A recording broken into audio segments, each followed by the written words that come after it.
السلام علیکم dear students, امید کرتا ہوں آپ سب خیریت سے ہوں گے۔ آج ہم unit number 5 impact of global warming on Pakistan کے کوشچنز اینڈ آنسرز سیکھنے جا رہے ہیں اردو ترجمے کے ساتھ۔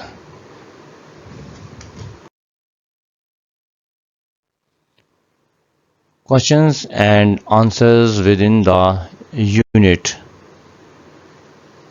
Question number 1. Why is Pakistan particularly vulnerable to the impacts of global warming? Pakistan خاص طور پر گلوبل وارمنگ کے اثرات کے لیے کیوں زیادہ کمزور ہے؟ پاکستان is vulnerable کمزور ہے due to its diverse جغرافیائی تنوع، reliance on agriculture, rapid urbanization and limited sources. Pakistan کمزور ہے کیونکہ اس کی جغرافیائی تنوع، زرعی انحصار، تیز شہری آبادی اور محدود وسائل ہیں۔ Question 2. What long-term impact does the accelerated melting of glaciers have on water availability in Pakistan? Pakistan میں گلیشیئرز کی تیزی سے پگھلنے کا پانی کی دستیابی پر طویل المدتی اثر کیا ہوتا ہے؟ Rapid glacier melting reduces long-term water availability, threatening agriculture and drinking water. Glaciers کے تیز پگھلنے سے طویل مدت میں پانی کی کمی ہو جاتی ہے، جس سے زراعت اور پینے کا پانی متاثر ہوتا ہے۔ Question 3. What factors have made agriculture more unpredictable and less productive in Pakistan? Pakistan میں کون سے عوامل نے زراعت کو غیر یقینی اور کم پیداواری بنا دیا ہے؟ Answer: Rising temperatures, irregular rainfall and extreme weather events have reduced agricultural productivity. درجہ حرارت میں اضافہ، غیر متوازن بارشیں اور موسمی آفات نے زراعت کی پیداوار کم کر دی ہے۔ Exercise questions answers. Question number 1.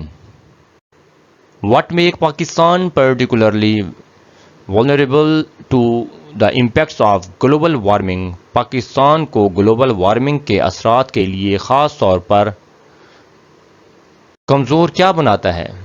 پاکستان's diverse geography, reliance on agriculture, rapid urbanization and limited resources make it highly vulnerable.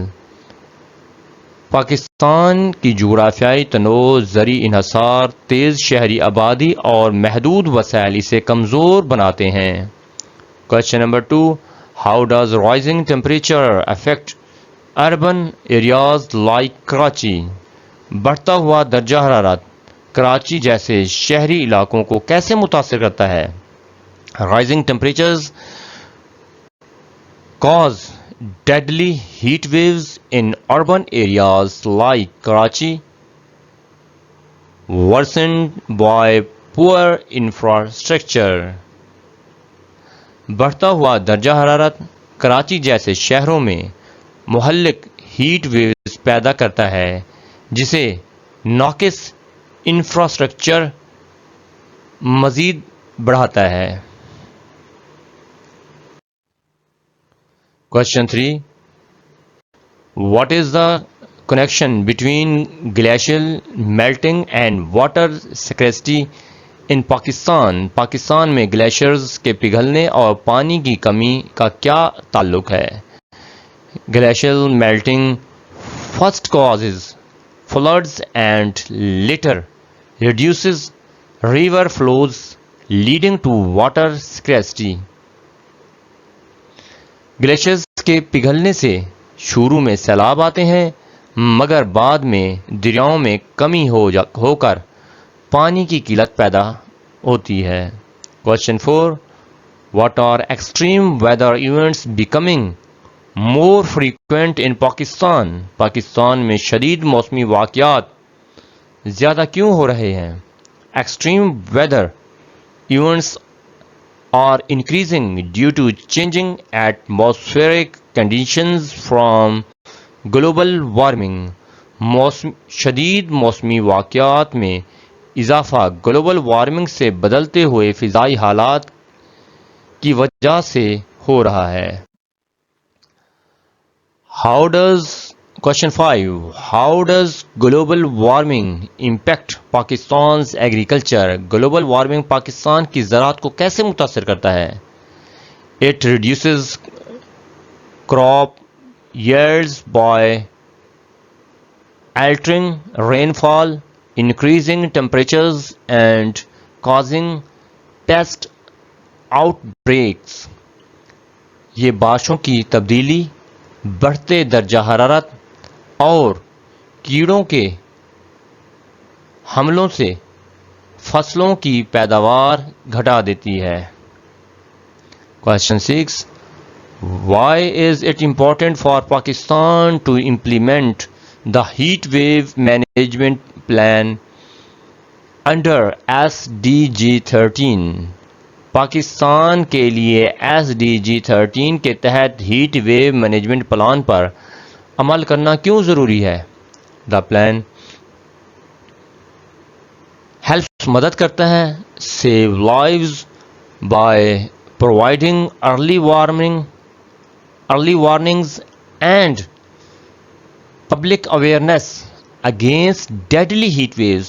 یہ منصوبہ ابتدائی وارننگ اور عوامی آگاہی کے ذریعے مہلک ہیٹ ویو سے جانیں بچاتا ہے. Question 7. What role does Pakistan's reliance on agriculture play in its vulnerability to climate change? Pakistan کا زراعت پر انحصار اس کی ماحولیاتی کمزوری میں کیا کردار ادا کرتا ہے؟ Heavy reliance on agriculture makes Pakistan sensitive to rainfall changes and temperature rise. زراعت پر زیادہ انحصار پاکستان کو بارشوں کی تبدیلی اور درجہ حرارت کے اضافے سے متاثر کرتا ہے. Question 8. Can limited financial and technical resources hinder Pakistan's ability to adapt to climate change? کیا محدود مالی اور تکنیکی وسائل پاکستان کی ماحولیاتی تبدیلی کے مطابق ڈھلنے کی صلاحیت کو متاثر کر سکتے ہیں؟ یس، جی ہاں. Weak resources, slow adaptation efforts and reduce resilience to climate impacts. جی ہاں، محدود وسائل ڈھلاؤ کی کوششوں کو سست اور ماحولیاتی اثرات کے خلاف مذمت کو کمزور کرتے ہیں.